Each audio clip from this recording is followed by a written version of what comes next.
Hey everyone, welcome to our channel. If the volume buttons on your iPhone are not working, then there are several troubleshooting steps you can try to fix this issue. So let's get started. Firstly, open the Settings app on your mobile device. So inside the Settings app, you will get to see the option Sound and Haptics. Scroll and tap on the Sound and Haptics option available in the Settings app.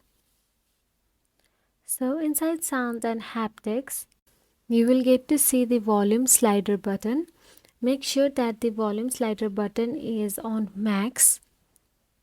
So if it is not in max, then your volume will be muted or it will be very low.